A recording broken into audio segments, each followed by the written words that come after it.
नमस्कार हजुरहरू सम्पूर्णलाई स्वागत छ हाम्रो यस युट्युब च्यानल शेयर मार्केटिङ नेपालमा निरन्तर शेयर बजार तथा आइपिओ सम्बन्धी विभिन्न नयाँ तथा जानकारीमूलक भिडियोहरू लिएर आउने क्रममा आज पनि म हजुरहरूको माझमा उपस्थित भएको छु र मैले धेरै समयपछि चाहिँ आइपिओ को भिडियो लिएर उपस्थित भएको हुँ। आजको भिडियोमा चाहिँ म खास गरी हजुरहरूलाई अब आइपिओ निष्कासन गर्न लागेका 5 वटा कम्पनीहरूको बारेमा चाहिँ जानकारी दिन जाँदैछु। ती कम्पनी कुन कुन हुन्, कहिलेसम्म आइपिओ निष्कासन गर्छन्, कति किता आइपिओ निष्कासन गर्दैछन्, हामीलाई त्यस कम्पनीको आइपिओ पर्ने सम्भावना कस्तो रहेको छ, यी सम्पूर्ण कुराहरूको चाहिँ मैले जानकारी दिनेछु। र पछिल्लो समय चाहिँ आइपिओ नआएको धेरै समय भइसकेको छ। लगानीकर्ताहरूले चाहिँ अब फेरि आइपिओ आउँछ कि आउँदैन भन्ने किसिमको चाहिँ प्रश्न गरिरहनुहुन्छ। यस विषयमा चाहिँ हामी आज छलफल गर्नेछौँ। र अहिलेसम्म चाहिँ हजुरहरूले कुनै पनि कम्पनीको आइपिओ भर्नु भएको छैन, आइपिओ कसरी भर्ने, आइपिओ भर्नको लागि सबैभन्दा पहिला हामीले के गर्नुपर्छ, कहाँ जानुपर्छ भन्ने किसिमको प्रश्नहरू रहेको छ भने त्यसलाई पनि मैले हजुरहरूलाई चाहिँ अन्तिममा जानकारी दिनेछु। भिडियो अन्तिमसम्म हेर्नुहोला, एकदमै महत्त्वपूर्ण रहेको छ।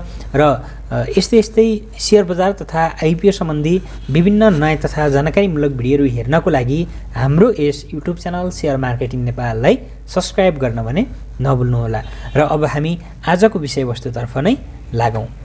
र सबैभन्दा पहिले चाहिँ हामी आइपिओ निष्कासन गर्ने तयारीमा रहेका 5 वटा कम्पनीहरूको बारेमा चाहिँ हामीले आजको भिडियोमा छलफल गर्नेछौँ।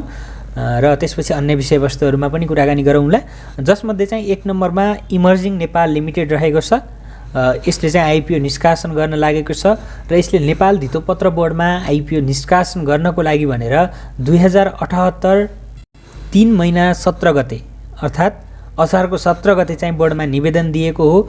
र यस कम्पनीले चाहिँ हामी सर्वसाधारण लगानीकर्ताहरूको लागि 5,55,600 किता शेयर चाहिँ आइपिओ निष्कासन गर्न जाँदैछ। र जसले चाहिँ 5 करोड त्यसै गरी 55,60,000 रुपियाँ बराबरको चाहिँ 5,55,600 किता शेयर चाहिँ निष्कासन गर्न लागेको हो। र यसको आइपिओ निष्कासन तथा बिक्री प्रबन्धकको रूपमा चाहिँ एनआइसी एसिया क्यापिटल लिमिटेडले काम गरेको छ। र यो चाहिँ अन्तिम चरणमा रहेको छ 7 बाट स्वीकृति पाउनको लागि। र अबको केही समयमा चाहिँ यस कम्पनीको आइपिओ हामीले भर्न पाइनेछ। कम्पनी एकदमै राम्रो रहेको छ। यदि यस कम्पनीको आइपिओ निष्कासन भयो भने हामीले धेरै किता आइपिओमा आवेदन दिन त जरुरी छैन, जम्मा 10 किता मात्रै भर्दा चाहिँ हुने देखिन्छ। 5,55,600 किता भनेको त्यस्तो धेरै ठुलो मात्रामा चाहिँ होइन। त्यसैले थोरै मात्रामा चाहिँ 10 किता भर्दा चाहिँ उपयुक्त हुने देखिन्छ। र कम्पनी एकदमै राम्रो रहेको छ, कम्पनी मजबुत रहेको छ। पक्कै पनि त्यसबाट चाहिँ तपाईहरुले राम्रो रिटर्न चाहिँ प्राप्त गर्न सक्नुहुनेछ भने। त्यसै गरी अर्को कम्पनी रहेको छ राष्ट्र उत्थान लघुवित्त वित्तीय संस्था लिमिटेड। यो चाहिँ माइक्रो फाइनान्स कम्पनी हो। जसरी महिला लघुवित्तको 5,000 सम्म पुगेको थियो, त्यसै गरी जीवन विकासको पनि 5,000 कै रेन्जमा चलिरहेको थियो, त्यस्तै माइक्रो फाइनान्स कम्पनी हो यो पनि। र यसले पनि 8,50,000 किता चाहिँ आइपिओ निष्कासन गर्न जाँदैछ। र यस कम्पनीको आइपिओ बिक्री प्रबन्धकको रूपमा चाहिँ एनआइबिएल एस क्यापिटलले काम गरिरहेको छ। यस कम्पनीले पनि 2078 3 महिना 24 गते चाहिँ आइपिओ निष्कासन गर्नको लागि भनेर धितोपत्र बोर्डमा निवेदन दिएको थियो। अहिलेसम्म यसको आइपिओ निष्कासनको स्वीकृति भइसकेको छैन, अन्तिम चरणमा रहेको छ, एप्रुभ हुन मात्रै बाँकी रहेको छ। त्यसैले यस कम्पनीको आइपिओ पनि अब लगत्तै खुल्ने भएको छ। माइक्रो फाइनान्स कम्पनी हो। माइक्रो फाइनान्स कम्पनीमा 8,50,000 किता भनेको ठिकठाक नै हो। हामीले विगतमा कतिपय आइपिओ देख्यौँ माइक्रो फाइनान्स कम्पनीहरूका 3,75,000 कितासम्मका पनि देखियो होइन। त्यसैले चाहिँ यो भनेको ठिकठाक नै हो। माइक्रो फाइनान्सको चुक्ता पुँजी धेरै हुँदैन, त्यस कारणले गर्दा आइपिओ को किता पनि थोरै थोरै रहेको हुन्छ। नेप्सेमा चाहिँ पब्लिकहरूको डिमान्ड चाहिँ बढ्दै जान्छ, लगानीकर्ताहरूको डिमान्ड चाहिँ बढ्दै जान्छ। र जसअनुसार चाहिँ माग बढिसकेपछि त्यसको मूल्य पनि बिस्तारै बढ्दै जाने हुँदा माइक्रो फाइनान्स कम्पनीहरूको शेयर मूल्य अरूको तुलनामा चाहिँ बढी हुने गर्दछ। र यसको पनि पक्कै पनि राम्रै मूल्य चाहिँ यसले पनि पाउने देखिन्छ। थोरै किता रहेको छ त्यस कारणले गर्दा। र यसमा पनि हामीले थोरै किता आवेदन दिँदा उपयुक्त हुने देखिन्छ। जम्मा 10 किता मात्रै आवेदन दिँदा राम्रो हुने देखिन्छ। धेरै किता आवेदन दिएर चाहिँ होल्ड गराइरहनु पर्ने चाहिँ लाग्दैन मलाई। भने त्यसैगरी अर्को कम्पनी चाहिँ जाल्पा सामुदायिक लघुवित्त वित्तीय संस्था लिमिटेड हो। यो पनि माइक्रो फाइनेन्स कम्पनी हो। यसले 5,22,000 किता आइपिओ चाहिँ निष्कासन गर्न गइरहेको छ। प्रभु क्यापिटल लिमिटेड चाहिँ यसको बिक्री प्रबन्धकको रूपमा चाहिँ काम गरिरहेको छ भने 2078 3 महिना 20 गते यस कम्पनीले चाहिँ आइपिओ निष्कासनको लागि भनेर सेभनमा निवेदन चाहिँ पेश गरेको थियो र सेभनबाट अहिलेसम्म चाहिँ यसको आइपिओ एप्रुभ भइसकेको छैन। यसको चाहिँ रिप्लाई कमेन्ट चाहिँ भइसकेको छ। त्यसैले यो पनि अन्तिम चरणमै रहेको छ र यो पनि आइपिओ निष्कासन गर्नको लागि चाहिँ अनुमति कुरेर बसिरहेको छ सेभनमा। भने त्यसैगरी चौथो नम्बरमा चाहिँ अप्पर हेवाखोला हाइड्रो पावर लिमिटेड रहेको छ, कम्पनी लिमिटेड, जुन चाहिँ हाइड्रो पावर कम्पनी हो। यो हाइड्रो पावर कम्पनीले चाहिँ 20 लाख किता आइपिओ निष्कासन गर्न जाँदैछ र यसको बिक्री प्रबन्धकको रूपमा एनएमबी क्यापिटलले काम गरिरहेको छ।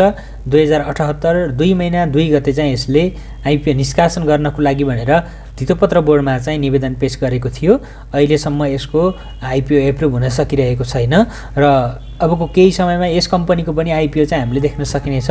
हाइड्रो पावर कम्पनी हो। हाइड्रो पावर कम्पनीहरूको सेयर बजारको रेन्ज हेर्ने हो भने प्रायः जसो धेरै हाइड्रो पावर कम्पनीहरू चाहिँ 300 देखि 500 सम्मको रेन्जमा चलिरहेका छन् भने यो कम्पनी पनि त्यो रेन्जमा पक्कै पनि चल्नेछ।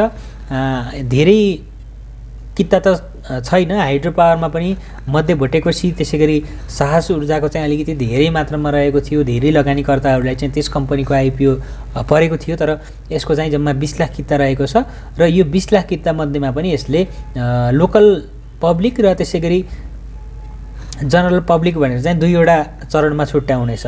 लोकल भनेको आयोजना प्रभावितहरूलाई पनि वितरण गर्नेछ भने जनरल पब्लिकहरूमा चाहिँ हामी अन्य सर्वसाधारणहरू पर्नेछौँ। दुईवटा चरणमा आइपिओ बिक्री गर्दा चाहिँ यस कम्पनीको चाहिँ थोरै मात्र हुनेछ पब्लिकमा।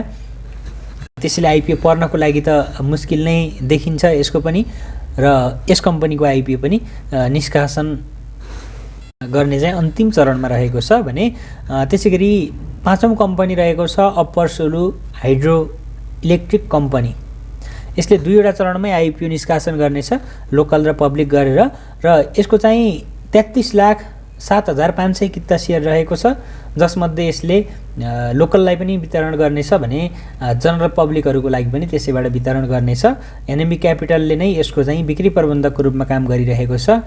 यसले 2077 12 महिना 16 गते चाहिँ धितोपत्र बोर्डमा आइपिओ निष्कासन गर्नको लागि भनेर अनुमति माग्दै पुगेको थियो तर अहिलेसम्म चाहिँ त्यहाँबाट अनुमति प्राप्त भइसकेको छैन र अबको केही समयमा यस कम्पनीको आइपिओ पनि हामीले आवेदन दिन पाइनेछ।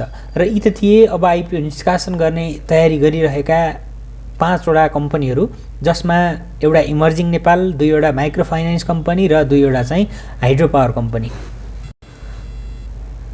र त्यसैगरी अब कतिपय लगानीकर्ताहरूलाई चाहिँ आइपिओ कसरी भर्ने, के गर्नुपर्छ, कहाँ जानुपर्छ भन्ने किसिमको प्रश्न पनि होला हैन। खास गरी हामीले आइपिओ भर्नको लागि सबैभन्दा पहिले चाहिँ हामीलाई बैंक अकाउन्ट हुन जरुरी छ र बैंक अकाउन्ट भइसकेपछि हामी कुन बैंकबाट हजुरहरूले त्यो बैंक अकाउन्ट खोल्नु भएको हो त्यहाँ गएर चाहिँ हजुरहरूले डिम्याट अकाउन्ट खोल्नुपर्ने हुन्छ। डिम्याट अकाउन्ट खोल्नुपर्ने हुन्छ र साथसाथै सिआरएन नम्बर पनि लिनुपर्ने हुन्छ भने त्यसैगरी सिआरएन र डिम्याट नम्बर भइसकेपछि हजुरहरूले घरमै बसेर मोबाइलबाटै आइपिओ भर्न चाहनुहुन्छ भने तपाईहरुले मेरो सेयर पनि लिन आवश्यक छ किनकि अहिले त कम्पलसरी जस्तो पनि भइसक्यो। धेरै लगानीकर्ताहरूले घरमै बसेर कारोबार गर्नुहुन्छ। हजुरहरूले मेरो सेयर लिनुभयो भने चाहिँ घरमै बसेर आफूले जति बेला फुर्सद हुन्छ त्यो समयमा चाहिँ आइपिओ भर्न पाइन्छ। त्यसैले चाहिँ तपाईहरुलाई एउटा बैंक अकाउन्ट हुन आवश्यकता भयो, सिआरएन नम्बर लिनु पर्यो, त्यसपछि डिम्याट अकाउन्ट चाहिँ हुनु पर्यो र मेरो सेयर चाहिँ अप्सनल हो तर अहिले त अनिवार्य जस्तो नै भइसक्यो। तपाईहरुले मेरो सेयर लिनुभयो भने चाहिँ सजिलो हुनेछ। र यति गरिसकेपछि चाहिँ हजुरहरूले कुनै पनि कम्पनीको आइपिओमा आवेदन दिन सक्नुहुनेछ। कम्पनीको आइपिओमा चाहिँ हामीले आवेदन दिने बेला यदि 10 किताको लागि चाहिँ हामीले लगानी गर्दैछौँ भने 10 किताको चाहिँ यदि 100 को दरले आइपिओ निष्कासन भएको छ भने 1000 रुपैयाँ चाहिँ हामीले बैंकमा डिपोजिट गरेर राख्नुपर्ने हुन्छ र यदि बैंकमा 1000 रकम पनि पुगेन भने हजुरहरूको आइपिओ चाहिँ क्यान्सल हुन्छ, रिजेक्ट हुन्छ। भने हजुरहरूले चाहिँ कमसेकम डिम्याट अकाउन्ट खोल्दा चाहिँ अहिलेसम्मको रेकर्ड हेर्दा global IME bank, mega bank, त्यसैगरी नबिल बैंक, एनआइसिआइसिआई बैंक यी बैंकहरूले चाहिँ आइपिओ भर्दाखेरि चाहिँ चार्ज लिने गरेका छैनन् अहिलेसम्म, होला भोलि पर्सिदेखि चाहिँ लिन सक्छन् यिनीहरूले पनि, तर अहिलेसम्म लिएका छैनन्। हजुरहरूले सकेसम्म यी कम्पनीहरूमा चाहिँ आफ्नो डिम्याट अकाउन्ट ओपन गर्नुभयो भने चाहिँ पक्कै पनि आइपिओ भर्दाखेरि चाहिँ हजुरहरूको चार्ज काटिँदैन। कतिपय लगानीकर्ताहरूको चाहिँ अहिले 10 रुपियाँदेखि लिएर 100 रुपियाँसम्म चाहिँ चार्ज काटिरहेका छन्। त्यसैले त्यस्ता ब्याङ्कहरूमा चाहिँ सकेसम्म नखोल्नु होला भन्न चाहन्छु। र हामीले 10वटा कम्पनीको आइपिओ भर्यौँ र 10 रुपियाँको दरले काट्दै गयो भने पनि हाम्रो चाहिँ 10वटा आइपिओ भर्दा त 100 रुपियाँ यत्तिकै जान्छ। आइपिओ परे त ठिकै हो, तर पछिल्लो समय आइपिओमा लगानीकर्ताहरूको आकर्षण बढेसँगै आइपिओ पर्न पनि सजिलो छैन। त्यस कारणले गर्दा चाहिँ सकेसम्म सिआसपा चार्ज चाहिँ फ्री भएका ब्याङ्कहरूमा चाहिँ तपाईँहरूले खोल्नु हुँदा चाहिँ एकदमै राम्रो हुनेछ। आजको लागि भिडियो यति नै रहेको छ। हजुरहरूलाई कस्तो लाग्यो, जस्तो लाग्यो त्यस्तै प्रतिक्रिया दिन नभुल्नुहोला। धन्यवाद।